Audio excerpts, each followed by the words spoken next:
Hello, Dr. Yap. Can you hear me? Are you good?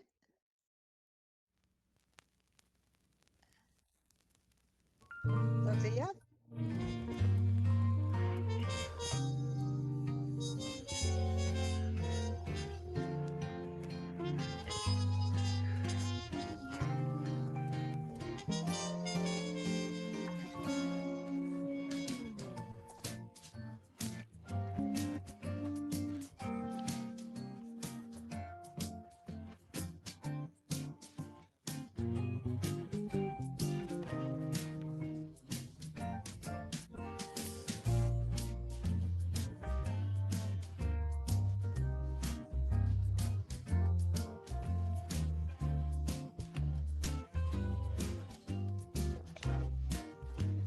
Hi, boleh dengar saya tak? Hi, Dr. Yap. Are you okay? Good.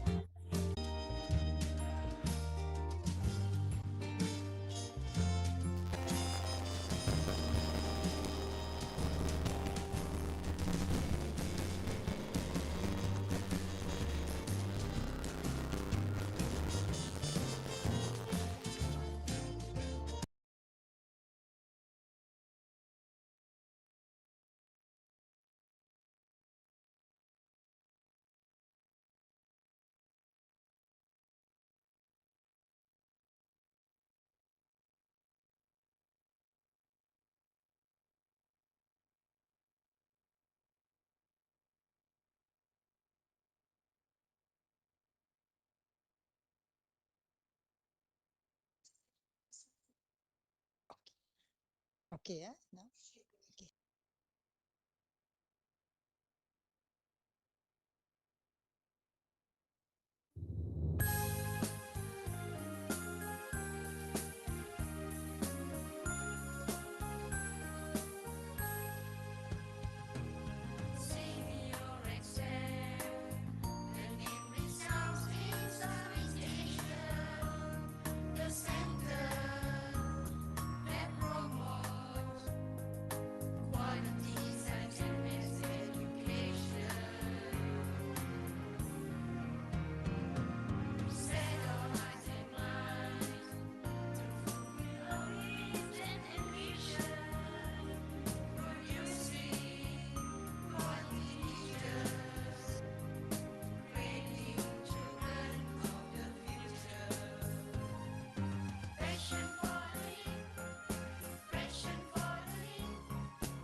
organization established in 1965 among governments of Southeast Asian countries to promote regional cooperation in education, science, and culture in the region. SSYS Regional Center for Education in Science and Mathematics, SSYS-Wrexham, was established in 1967 to help promote and enhance science and mathematics education among the SSYS member countries. SSYS-Wrexham fulfills this mission by engaging in research and development activities to inform pedagogy and policy, designing and implementing high-quality professional development programs for science and mathematics educators,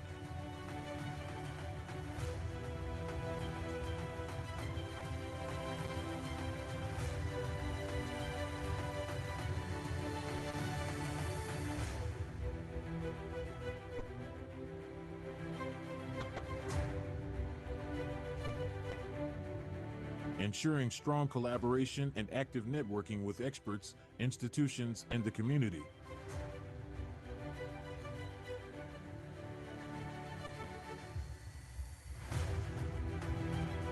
Serving as a clearinghouse for information by convening international conferences, regional congress,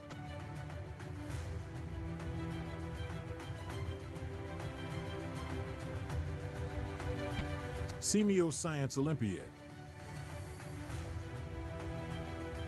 seminar workshops, as well as maintaining its journal publication and strengthening quality assurance in the management of its resources and services rendered to its clientele.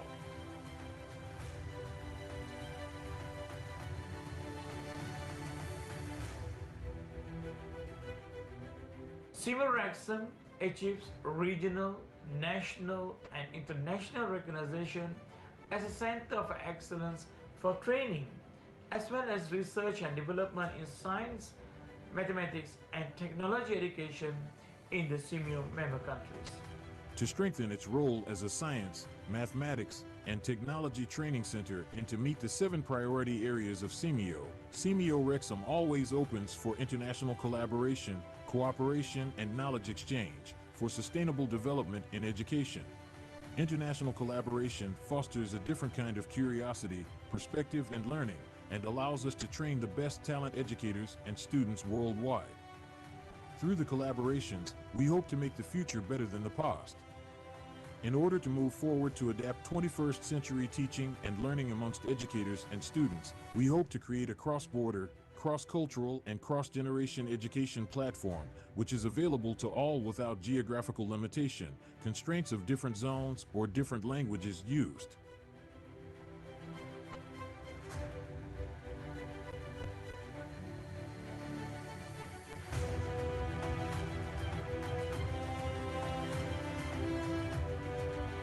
We wish to bridge the gaps for intercultural exchange and create an instantaneous, accessible communication platform and the best gateway for the future generation.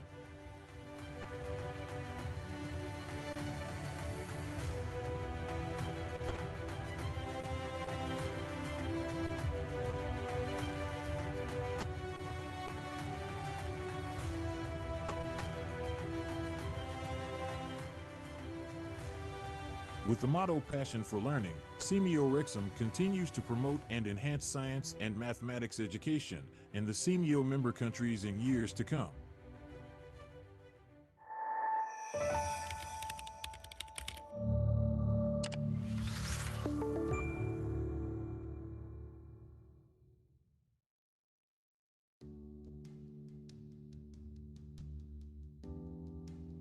Southeast Asia is a dynamic region characterized by steady economic growth, high population, and rich biodiversity.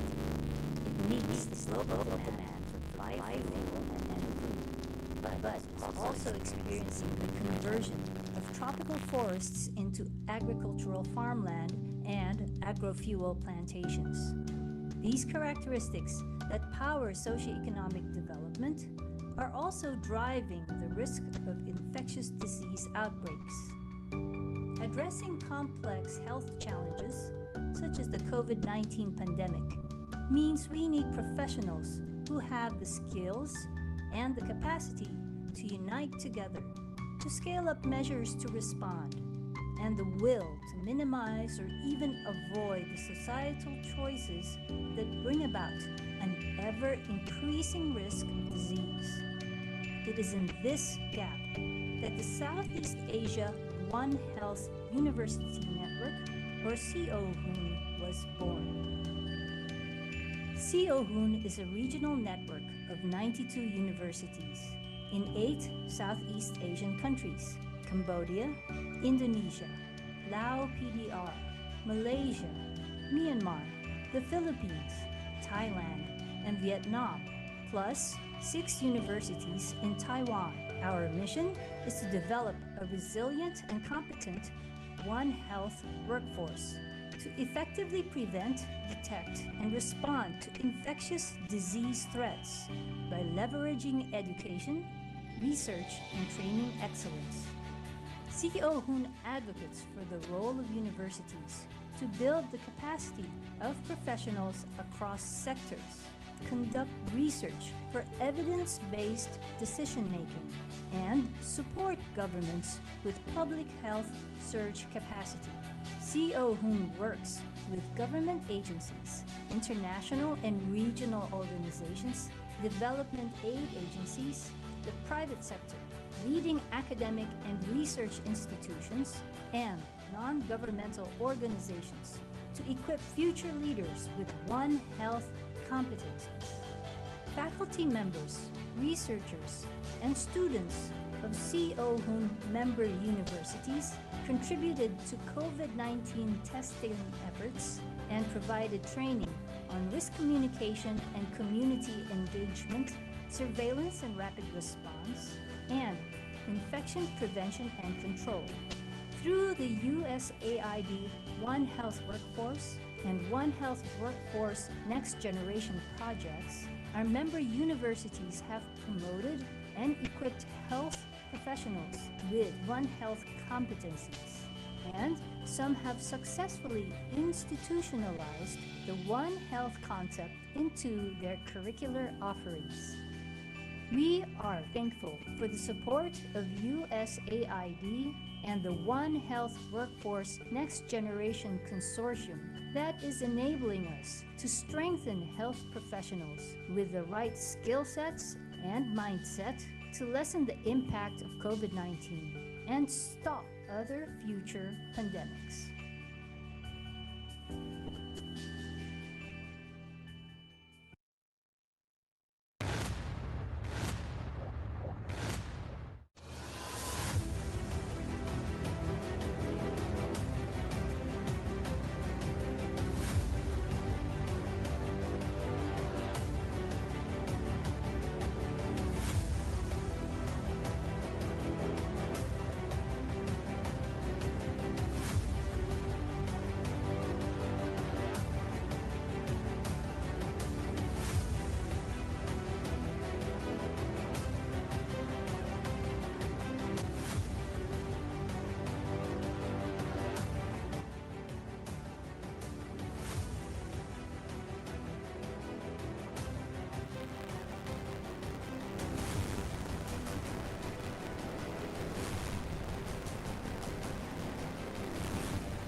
This meeting is being recorded.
Okay, yeah. A very good afternoon and a warm welcome to all of you. I'm Dr. Jayalishmi, the moderator for today's session. Thank you for joining us. Really appreciate that. And I believe there are participants from Indonesia, Philippines, Singapore, Brunei, Myanmar, Malaysia, and some other Southeast Asian countries. Thank you once again for joining us in this online session. Once again, we are meeting on this 13th Regional Congress, CMO Young Scientists, SSYS, Info Session 2 to obtain more information and explore the intersection of youth, STEM innovations, and One Health. To ensure that young minds are equipped with fresh perspective and innovative ideas that can drive positive change. For your kind information, this is our second info session for the upcoming SSYS. The first one was held on the 13th of December 2024 with the team Youth for One Health through STEM Innovation. Thank you for those who joined the session. Beloved educators and teachers who are here. Educators, teachers, and of course, students, yeah? I would like to kickstart this info session with some latest exciting updates from our collaborators. The collaborators for the upcoming for this upcoming SSYS organized by CMO Rexam are Ministry of Education Malaysia, Sehun, Southeast Asia One Health University Network, Chevron, TropMed, the Regional Tropical Medicine and Public Health Network. Before we go further, let me get your consent that this session will be recorded, and we would like to have your consent to utilize the photographs that may feature you. So we really appreciate, understand your cooperation. Thank you.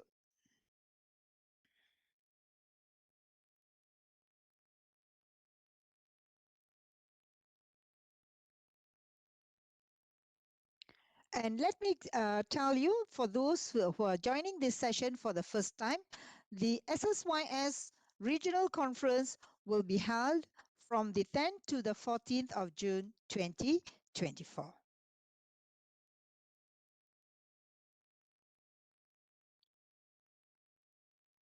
And we have got a new collaborator, which we did not mention in our first session, that is Chevron. So Chevron is it will be providing us with some exciting benefits for the winners in this competition. They are, as you see on the screen, they are the seed grants for the winner of most promising SEMEO young scientist, which comprises of USD 4,000. And the Congress Award from the organizer's side is Malaysian ringgit 1,800, which is equivalent to almost USD 380. And this brings the total award to 4,380. And the seed grant that I mentioned earlier by Chevron is also expanded to the special award.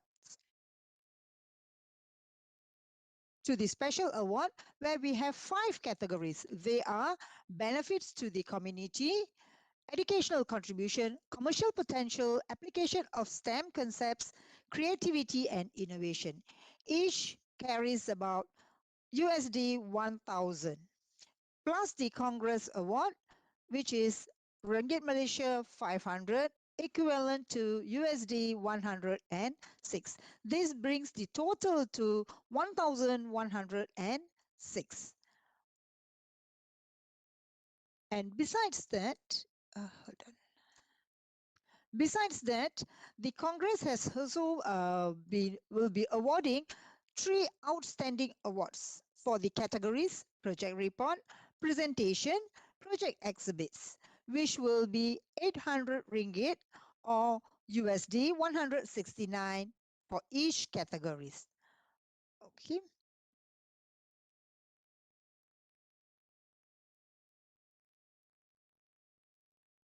And I have got another relevant announcement that we need to make here, because we have been receiving lots of queries and requests from those teams that have taken part before. So after considering, the organizing committee has decided that we will extend the deadline for the project proposal submission, which was initially on the 9th of February, now has been extended for another 2 weeks plus to be 26th of February, which means you have more time. Those who are planning to take part, you have more time to prepare a good project proposal before you submit it in, which means automatically the notification for the successful team, we have to push it another week, which will be on the 8th of March, which means that the successful teams will be informed only on the 8th of March instead of the 1st of March in the initial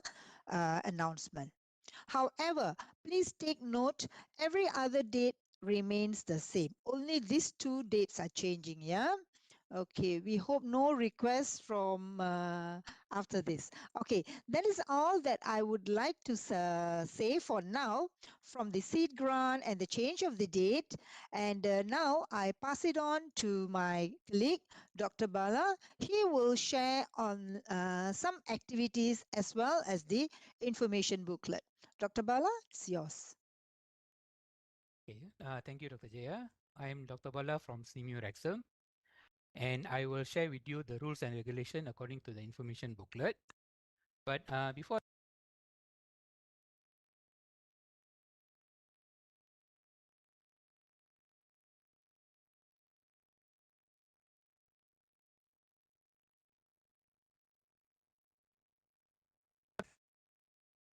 okay, okay. So good afternoon, everyone. So I'm Dr. Bala from SEMEO Rexham.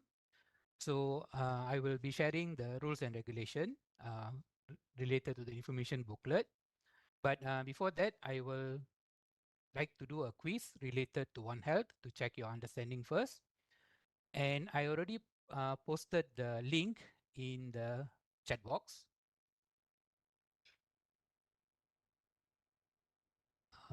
Wait for a while, Dr. Jaya, can you stop sharing? Okay. So the quiz will be in the Quizzy. So you can either you go to the Quizzy website and you put the code 508856. So you can use this code, or you can straight away click the link and we can start the quiz as soon as you logged in. Okay,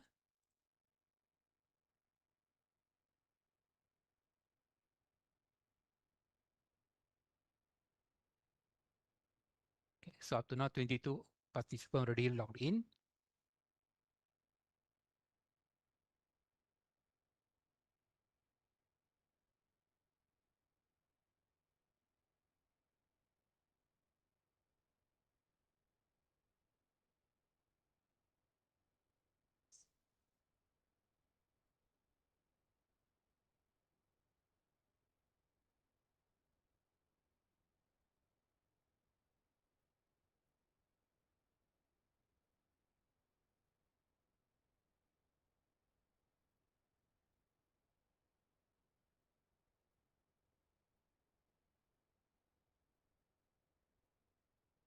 Okay, so this quiz is just to check your understanding about One Health.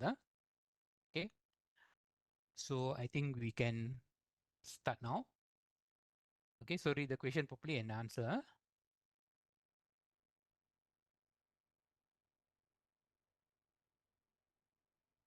Okay.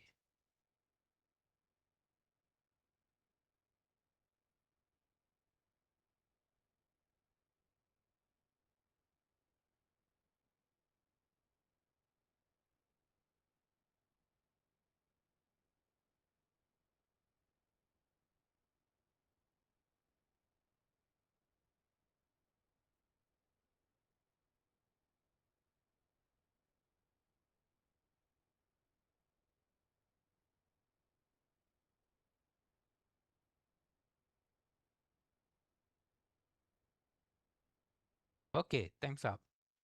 Okay, so we will see the result now, the leaderboard. So Fu Yushen in the first place there with Kubiran. And the correct answer will be the third one. Okay, what does One Health primarily focus on? It will be interconnected health of humans, animals, and the environment. Okay, so I'm quite happy. Most of you can answer the question well. Only a few didn't get the answer. Only 4 of 4. Okay, so we move on to the next question. So get ready.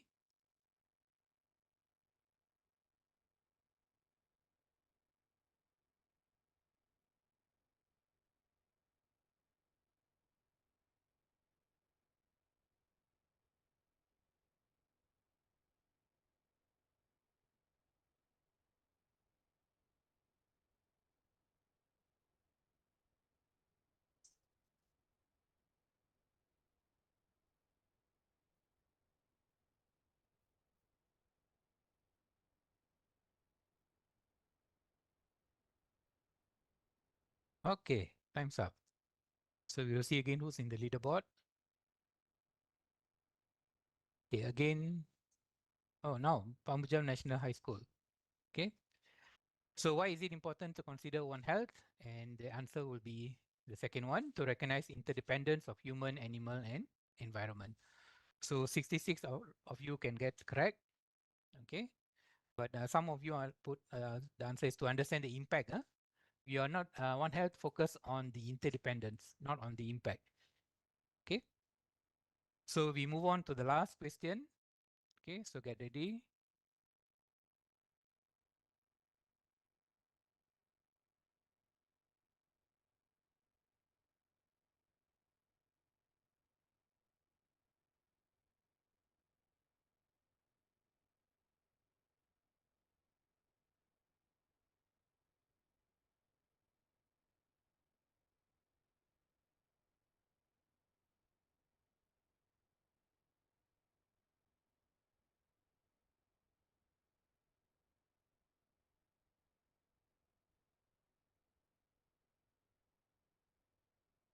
Okay. So time's up again. Okay, so again, the leaderboard, Pambujam, Fu, Yushen, and Jalen. So here, which of the following is an example of One Health approach? And the answer, I think most of you can get it correct. It will be implementing policies to reduce pollution and protect biodiversity. Okay, So this is just merely a quiz to check your understanding. Okay. So about One Health, that's the main theme. Okay. Okay. So now let me share with you the rules and regulation again. I already did this in first session 1. I'm just going to repeat again. Okay. So the first one again, the important dates. So on the 13th of December, we already had the info session 1. And today, 29 January, we are having info session 2. And as Dr. Jaya mentioned just now, the deadline for submission is extended to 26th of February, whereby you need to prepare your project proposal. And your proposal should strictly follow the format given according to Appendix 1 that is inside our information booklet. You can access in our SSYS website. And together with this project proposal, you need to submit Form A, that's a registration form for students and teachers, and also Form B for student confirmation form. So all these links are given in the information booklet. And on the 8th of March, we will notify to the successful team. Then you can start to prepare for your full report. Okay. And for the participation, remember we are open to all secondary students. And you can work either alone, so minimum is 1, or maximum in a team will be 4 students. And you must be guided by at least 1 teacher advisor. And 1 student is only allowed to register under 1 project only. And the cash prizes all mentioned just now by Dr. Jaya. And all participants, the students and teacher advisor must fill in Form A and B to the organizer by 26th of February. We already extend the deadline. And other accompanying teachers, parents, observers are welcome on a fee-paying basis. And you need to submit Form C by 15th of April. Okay. And the research project, your project must be fully in English and it must be in the original work of the student. And remember, teachers are allowed to play the advisory role only. And all research should focus on the given theme. It must be an original work and a result of the current, continuing, or parallel STEM related research. And it should not be a duplication of any other previous research. And you should not, the project also must have not been participated in any other contest or program before. Okay. So each research project must be aligned with One Health concept. You need to embed at least 3 elements of the STEM, and you need to apply or integrate STEM to solve real-world problems. So failure to comply with any of the rules here may result in disqualification. And project proposal, as I told you in the first slide just now, the second slide, you must submit together with SSYS Form A and B for selection purpose. And the format you should follow strictly according to Appendix 1. And it should not exceed 5 pages, not including appendix. And the deadline will be 26 February. And all these links are given in the information booklet that you can download in our website. Okay. So this will be in Appendix 1. So your project proposal format, you must write your title of project, your team member, your student, and also the teacher advisor. And the table of content, you need to have these 6. First one will be the background of the project. So what are the STEM concept involved? Third one health concept involved. 4, the proposed methods and process of the project. 5, the expected result of the project. And number 6 will be conclusion. And finally, you end with references. And the format also is given in the appendix. There will be Times New Roman. The font size is 12. Spacing is 1.5. The page size is A4. And you need to use APA format for references. Okay. And remember, you should not exceed 5 pages. That's not including appendix and also references. So your 6 table, the content here must be within 5 pages. Okay. Okay. So if you have any question, please type your question in the chat box. And we will answer once you put in your questions now.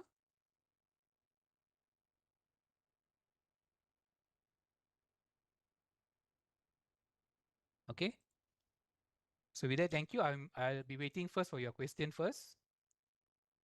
Okay.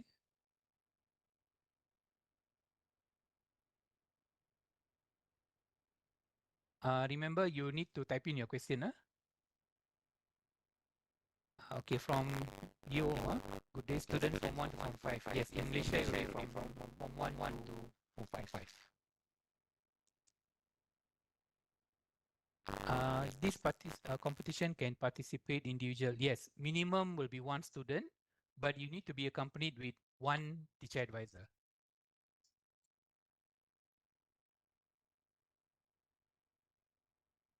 Okay. Any other question?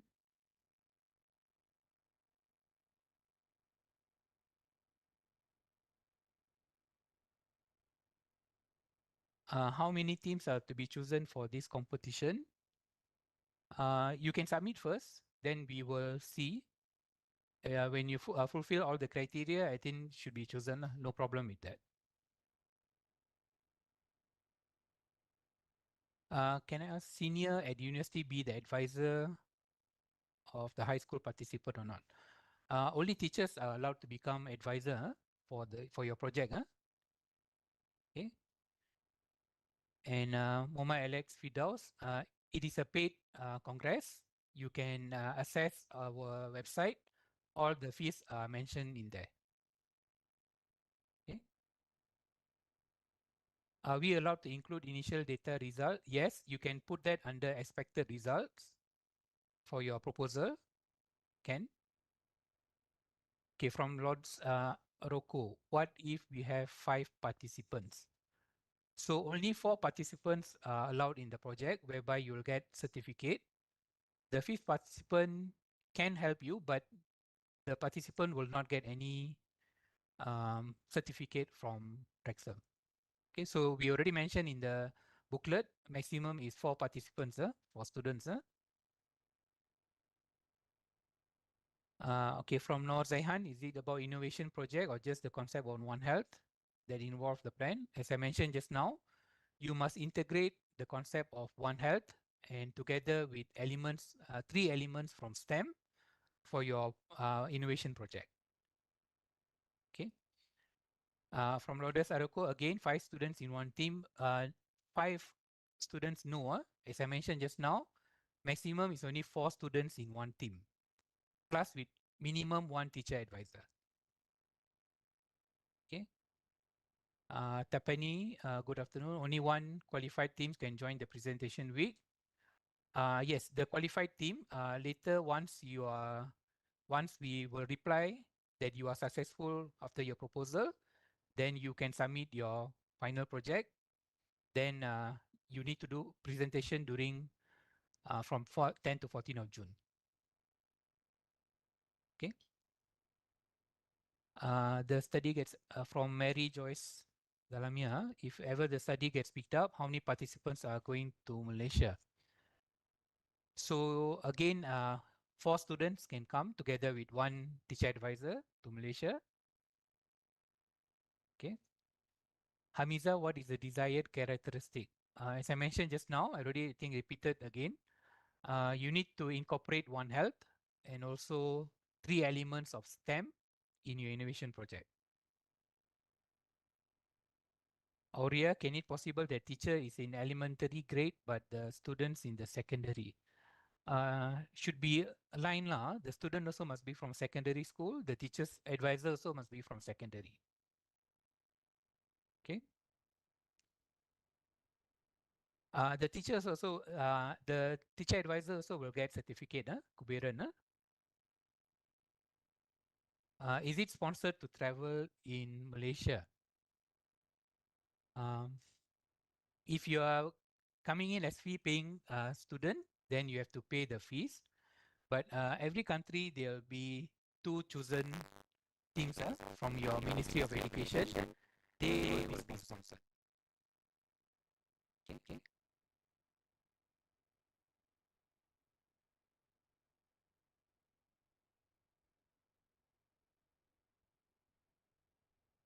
Safina, I'm unable to listen. From our side, it's okay. So you have to check your audio. From Kuberan, this competition fee, free or pay fee. Again, you can come as fee-paying participant unless your school is selected by your ministry, then you will be sponsored.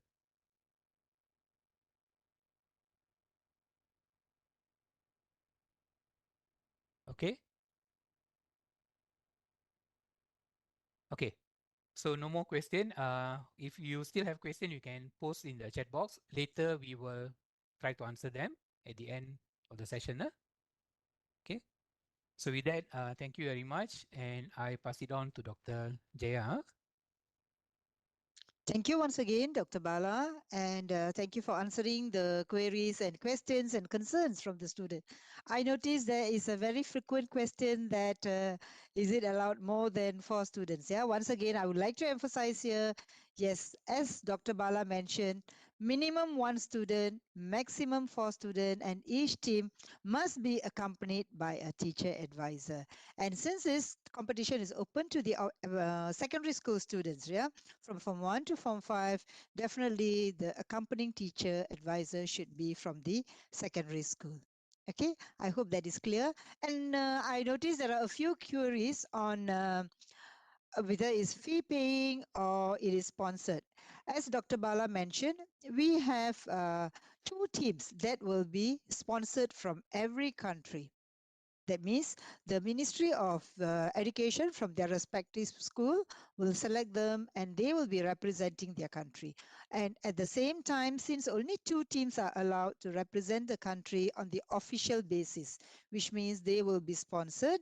So we also encourage more fee paying, where you can look for your own sponsors, probably your school, your parent-teacher association, or some other organization that can sponsor you. And as for the Malaysian students, we have some good news here. We are trying to look for more sponsorship for the Malaysian students. Okay, at current, we are not able to tell you how many teams, but the standard practice is 2 teams from the Malaysian, just like any other Southeast Asian countries, will be sponsored. But we are looking at more teams. Okay, we dare not promise you at the moment, but you at the same time you can look for your own sponsorship as well, especially from your school, from your state education, or things like that. Okay, all right, and thank you once again to Dr. Bala for having an engaging quiz session. And I notice, interestingly, yeah, the poll shows that most students are alert on the importance of One Health for now. Okay, and if you have more queries, please continue typing in the chat box. Okay, and no issues. We will later place those questions which we find is pertinent, is important in our SSYS website under the frequently asked question. Okay, and now as time passes by, let's continue with the weighted highlight of the session for today, which is the sharing session by our invited speaker, Dr. Yap Wei Boon. And let me give you a synopsis or a little bit of biodata of Dr. Yap. Dr. Yap is representing Malaysia One Health University Network, MyOhul. He is an associate professor at the Faculty of Health Sciences at the National University of Malaysia, UKM. He has obtained his degree in microbiology with first class honors from University of Putra, Malaysia in 2007. Eventually, he pursued his PhD studies in the field of genetic engineering and molecular biology, virology, and received his doctorate degree in the year 2011. Dr. Yap also received his postdoctoral training at a few well-known institutions such as Jeffrey Chia School of Medicine and Health Sciences, Monash University, Sunway campus in 2012, and in the year of 2015, he received his training from IBM, St. Joe's, California, USA. And Dr. Yap is also a trainer for One Health University Network, MyOhun, since the year 2017. And he has a strong belief that transdisciplinary collaboration will prepare us for any upcoming health emergencies and ensure a safer home for both human and animals. Without further ado, I welcome Dr. Yap to share his presentation. Hi, good afternoon, ladies and gentlemen. I'm Dr. Yap from University Kebangsaan Malaysia. This afternoon, I'd like to share some information about interdisciplinary approach for solving health and ecosystem related issues.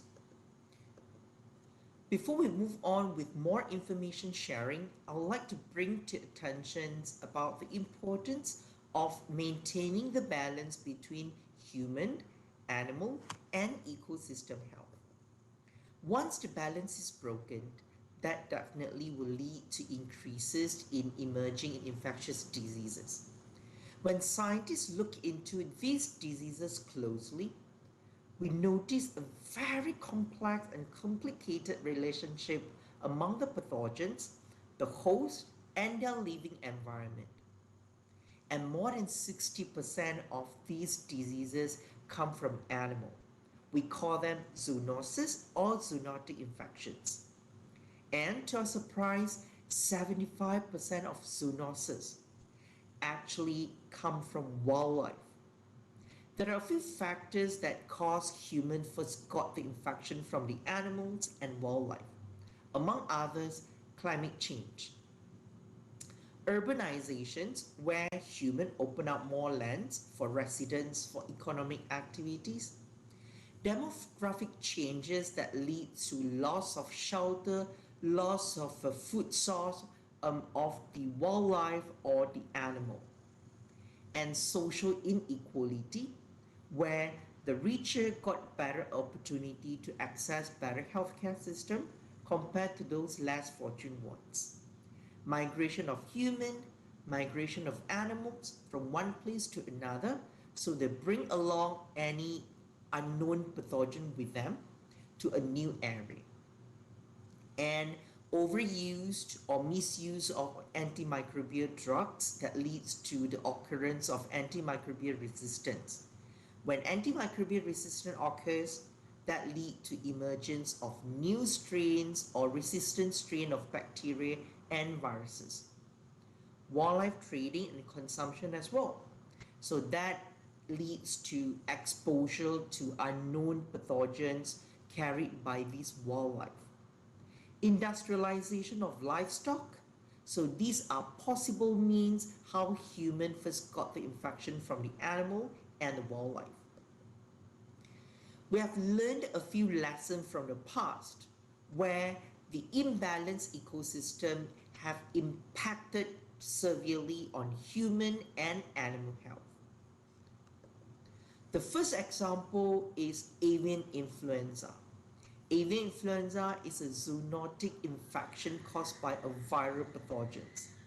These viral pathogens reside in wild birds that migrates from one area to another area due to change of weather, change of temperature. When it comes to a farm where the chickens and birds are kept, they accidentally transmit the viral pathogen disease and animal. And when these chicken and birds got the infections, they become very sick and eventually die. And the farm caretakers are possible to contract the virus infection from this infected animal and become very sick. During this period of time, humans are usually very sick and many humans would die from the infection due to lack of proper treatments, effective drugs, and effective vaccines. The second example is rabies. Rabies is believed to originate from wild bats. And these viral pathogens has a very wide host range. It can infect domestic dogs, domestic cats, even livestock. And these animals can then transmit the virus pathogens to their owner or to humans through animal bites. And rabies has a very, very high mortality rates, close to 100%. So the third example of zoonosis that I'm sharing with you is COVID-19. I believe everyone still remember these viral infections freshly in our mind. COVID-19 is believed to be transmitted from bats to intermediate wild animal. And wild bats are the natural reservoir for the virus that caused COVID-19. And through animal hunting, bushmeat consumptions, these wild animals as intermediate hosts transmit the virus to human beings. And as I mentioned to you earlier on, due to lack of medications, lack of vaccines, and more importantly, lack of knowledge about the viral pathogens and its infections, a lot of humans become very sick, and a lot of them also died from the virus infection. When we look into these outbreaks, these viral infections closely, we'll find a few similarities in them. Number one, a lot of them occurred due to the occupation of new area by humans.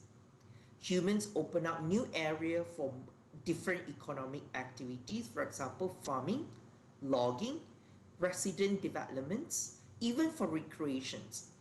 When we open up new lands for these purposes, we encroach into the natural habitats of wildlife. And when we do that, that increased our exposure to the natural reservoir of unknown dangerous infectious agents. Secondly, when humans open up new area for farming, they in fact bring in new animal species to areas that are very close to the natural habitat of wildlife. And when the new animal species are able to be in close contact with wildlife, it is very possible for the wildlife to spill over the infectious agents to these new animal species. So when the infectious agent cross the species barrier into the new animal species, they gain extra ability to evolve, to mutate. Through this evolution, through the mutations, they become stronger, more pathogenic, and able to cause deadly infections in humans. All in all, human activities in new areas, humans' intentions to open up new area for more economic activity has exposed human to animal to human transmission of zoonotic agents. And a lot of time, like I mentioned to you earlier on, these infections can lead to very severe infections, even death. Not to mention when we are in the time when we do not have enough knowledge, enough information about the virus infections, we do not have proper medications, we do not even have vaccines to prevent the spread of the infections to a wider area. From those three examples, we can tell that zoonosis involve multiple components, which includes natural reservoir, intermediate host, and human host. And because of that, we usually refer zoonosis as wicked problems. And what define wicked problems? Wicked problems usually involve multiple components, and these components, they form very complex and complicated interaction among them. And we need to manage all these components at the same time. And we need different solutions for different situations that we are facing. And there is no way we could apply one size fits all concept. One other approach has been one of the main focuses in managing wicked problems, because it requires multiple disciplines, multiple sectors to work together. They collaborate among them, they communicate effective among them to come up with the best plan. And in order to give the best benefits for human health, animal health, and ecosystem health, they need to coordinate their action, they need to coordinate their plan, their strategies in order to optimize the benefits of their plan. And who are the people involved in the One Health approach? It involve multiple disciplines, several sectors. So these include disease detective, lab technicians, human healthcare provider, veterinarian, physicians, nurses, scientists, ecologists, policymakers, and the list just go on and on. And all of these disciplines and sectors, they need to acknowledge the importance of the other professions. And all of them are ready to collaborate, to work together in order to improve the health of human, animal, and the environment.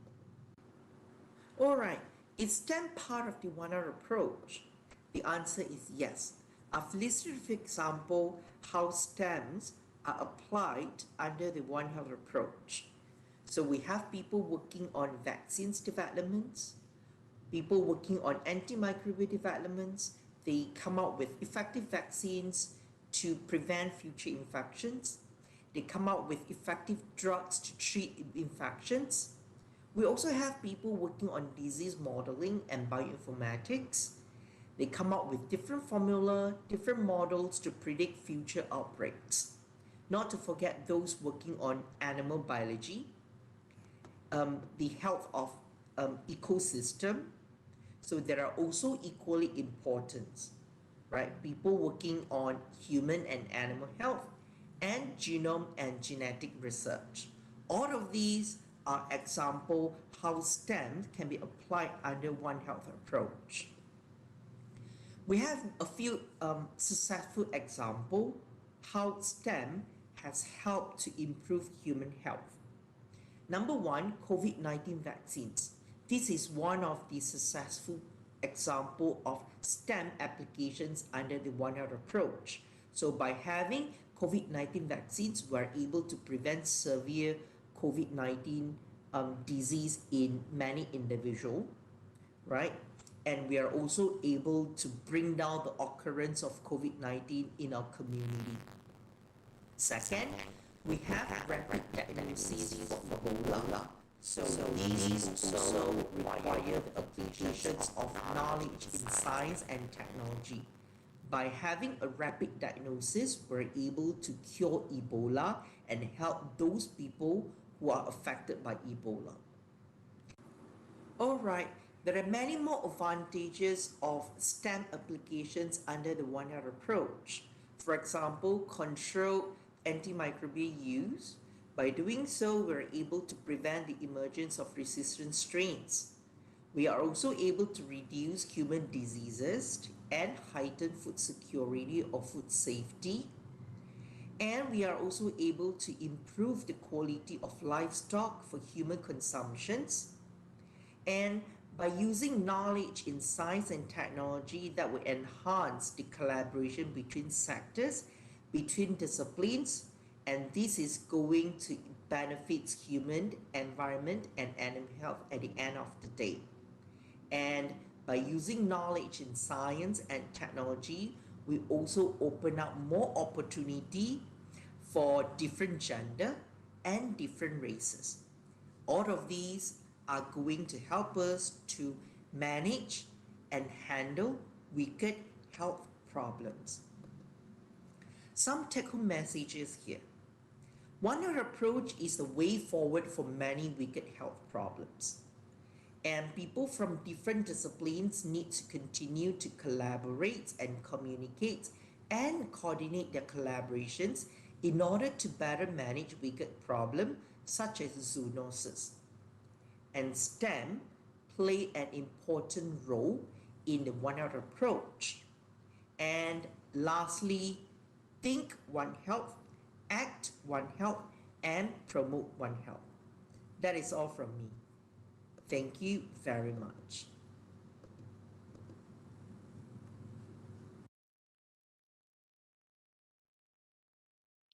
Thank you, Dr. Yap, for sharing some close examples of One Health projects with the audience and how STEM concepts can be applied to the One Health approaches, such as vaccine, disease modeling, human and animal health, ecology, genomics, genetics, bioinformatics, and I think the list goes on. right? And I really like the example that you shared on the avian influenza related to wildlife, agriculture, human, and how they are all interconnected to each other.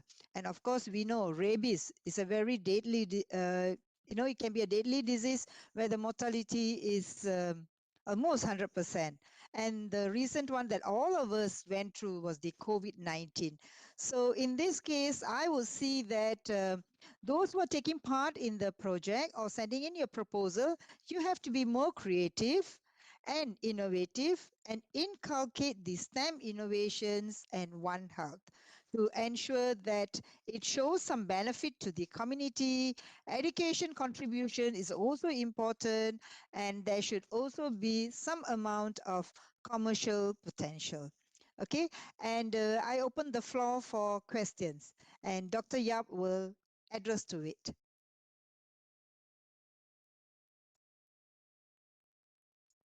You may type your questions in the chat box, yeah? And Dr. Yap will answer if it's relevant. Thank you.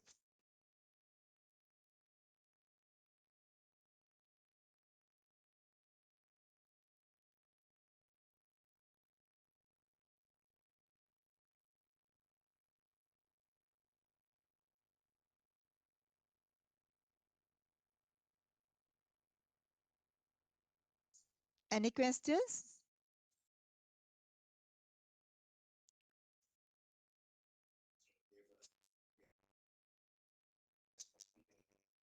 Probably too shy to ask. They can just type their concerns in the chat box.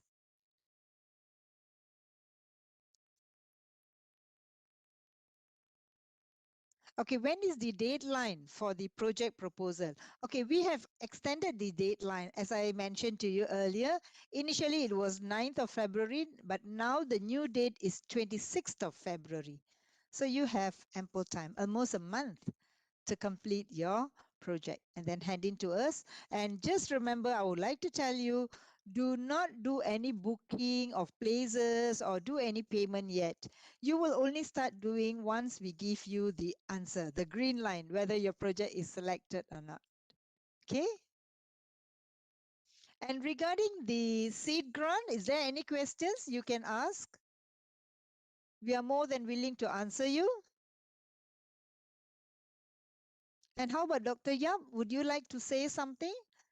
Since there are, like what you say, they are just a little They're shy, probably I too shy to guess. ask questions. Right. Yeah. Yeah. Thank you very much, Dr. Jaya, for coordinating the sessions. I think it's a very interesting topic to introduce to high school students or secondary school students. I think it's very important to start make people aware of the importance of One Health and how to bring different people from different disciplines to work together in order to bring better health benefits to the humans, the animal, and our environment. And a lot of us working on science believe in One Health. We do foresee that many more dangerous infectious diseases are coming up in the future. And there is no way that a single person can work alone to solve the problem, and it requires a lot of collaborative efforts to solve the problem. So I'm very happy to see that we have started this effort at this young age to introduce the water approach to all of them. I think there are a few questions here. Let me check. Can you give one example of the Wonder project for high school students? Yeah, I think for those who are, for example, the vaccine projects, the diagnosis agents, even for if you're into engineering, probably you are into innovating machines, innovating tools to detect the cross contamination of pathogens in the air or the presence of resistant agents in areas where antibiotics are heavily used. So those are examples that you can go through. So there are plenty of innovation going on at the moment that are applying a lot of engineering knowledge, even mathematical formula. They are working together with mathematicians to come up with different formula to precisely predict what will happen or what could be the consequences if a severe outbreaks like COVID-19 happen in the future. So these are very interesting topic that you can work on. Probably at this age or at your level, it's difficult to come up with a specific formula. But I think through your creativity, you can come up with um, fun or interesting example how mathematics can be used to solve health related issues, and especially when these issues involve animal, human, and also environment, right? So I hope I answer your question. The second one is hang on, yeah. Could you sorry. This is from Lo. What are some concrete measures that could be taken to prevent a similar outbreak like COVID-19, while at the same time continue the developments of humanity? Um, I think when we talk about infectious agents or infections, a lot of times there are different factors that we need to take into consideration. For example, the extrinsic factor, for example, human activities, climate changes, and all that. So those are contributing factor that could lead to the occurrence of infectious outbreak. But can we prevent that purely through the control or the management of human behavior? The answer is not entirely. Simply because we also have intrinsic factor from the infectious agents or the pathogens. So over time, these pathogens they will evolve. It's the nature of the pathogens. They will evolve, they will mutate to become stronger, to accommodate to the high temperature, to the climate change. So all of these could make them more dangerous in the future. Probably at the moment they are okay. They we just coexist with them. They do not cause a lot of problem to us. But in the future, no one knows. So the answer is um, if we want to prevent entirely, that is close to impossible. Like I mentioned to you earlier on, because we have to take into extrinsic and intrinsic factors at the same time, right? But we can prevent the situation from getting as bad as COVID-19. And if an outbreak happen in the regions, we can do something to prevent the widespread so that less people or fewer people are affected, and we can contain the outbreaks before it gets any worse. So like I mentioned, so one health approach is really the thing that we look forward in the future, how different people could communicate effectively, could work together, come up with a more effective plan um, to prevent the large scale of infections, and also control and manage the small scale outbreaks before this outbreak gets any worse. So that is what we believe is going to happen in the future, right? Um, Hang on, let me see if there are. What level of complexity of difficulty is expected in order to be selected? Oh, so that is for you, Dr. Jaya, sorry. It's about the projects.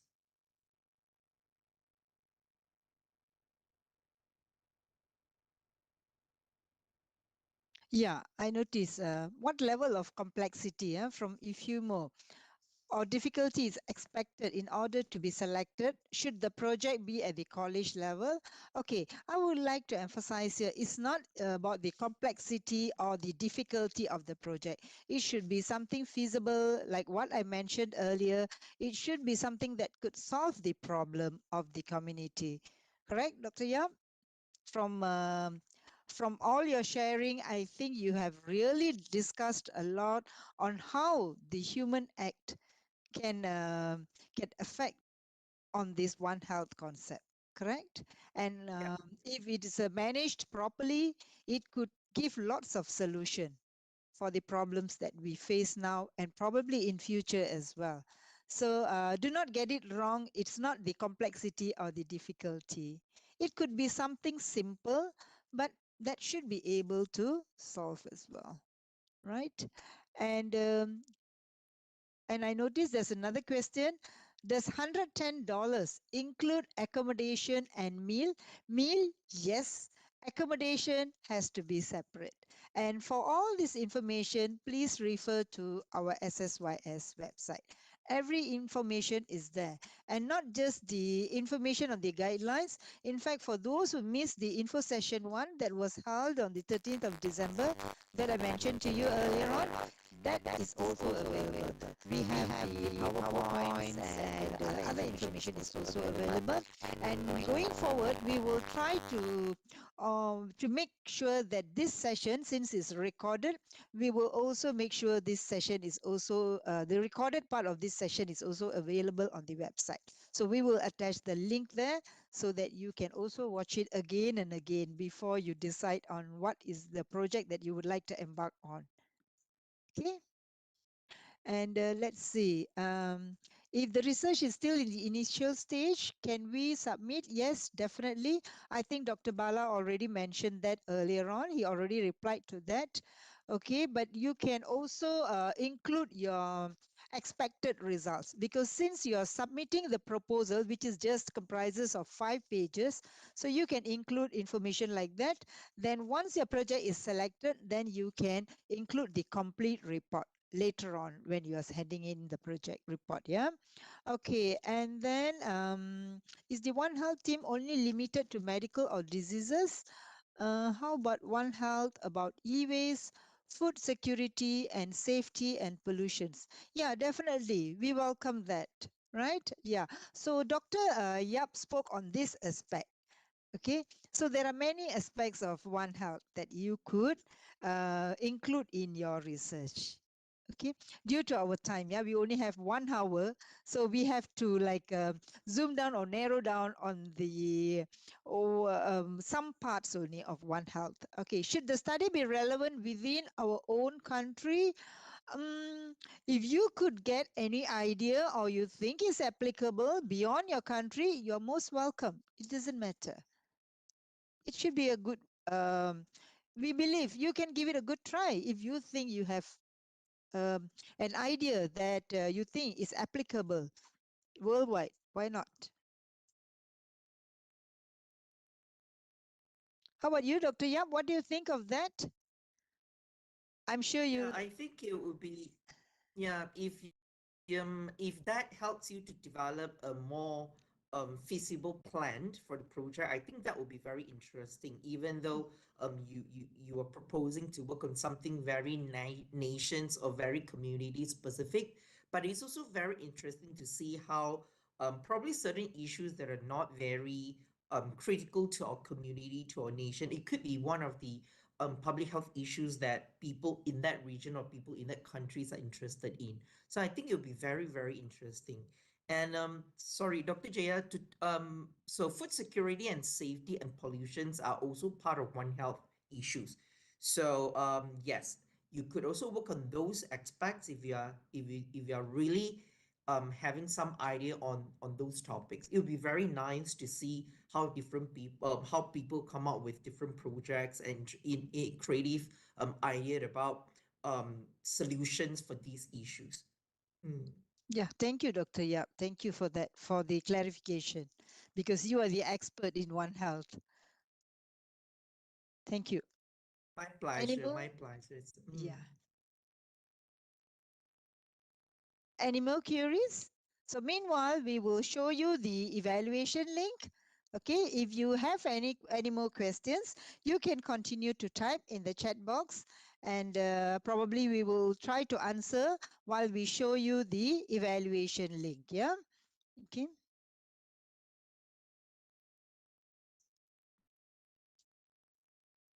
This is the evaluation link. Oops, sorry. Yeah.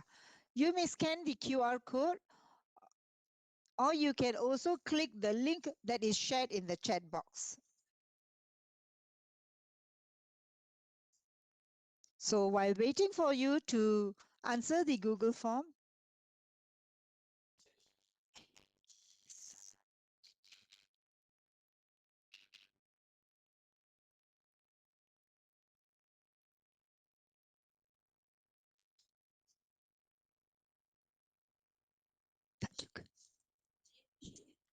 ya. Kejap, kejap.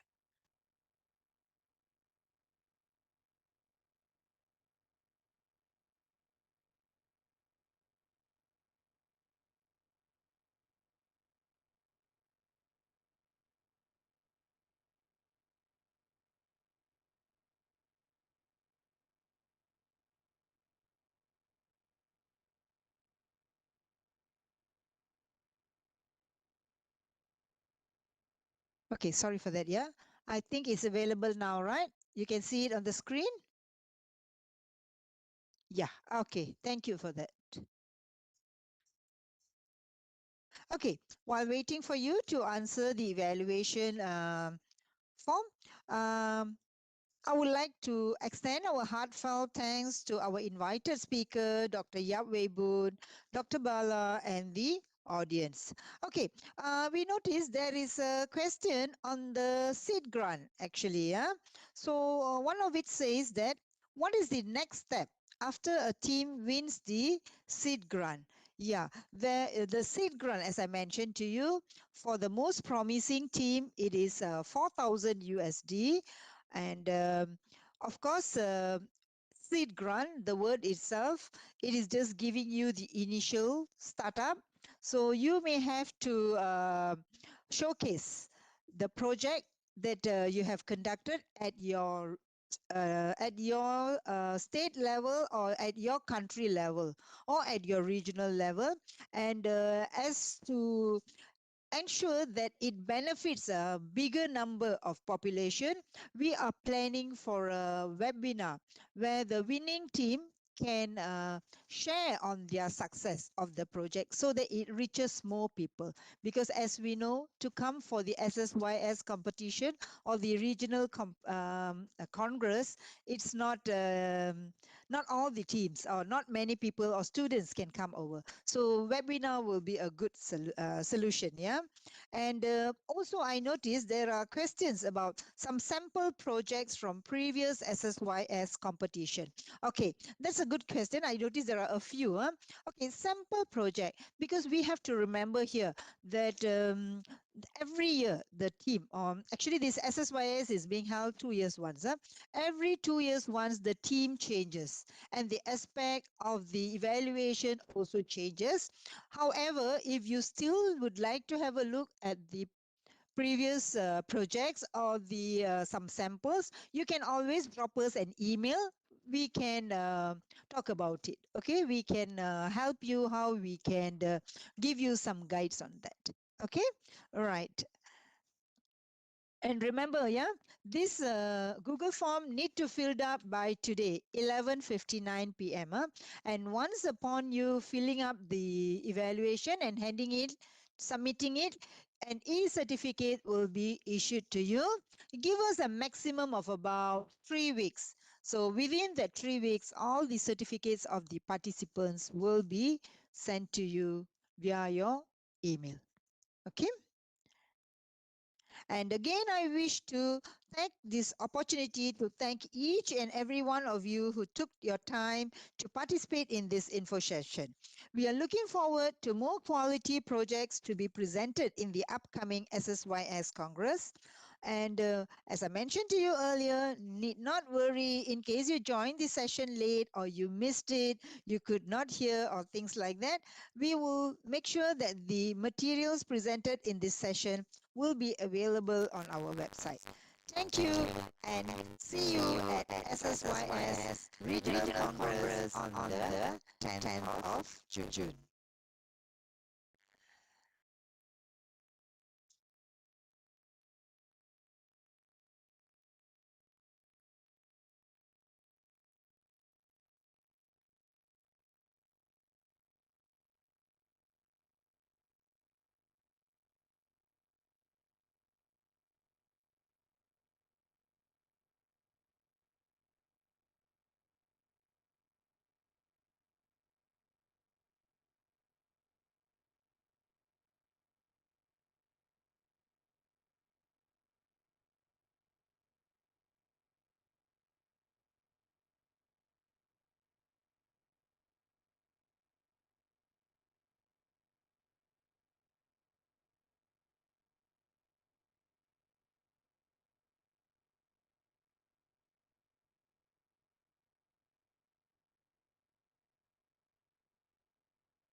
Okay, with this, we end this session for today and see you all again. You remember, you can still send in your Google form by 11:59 today. That will be the cutoff time. Thank you and have a nice day and bye-bye.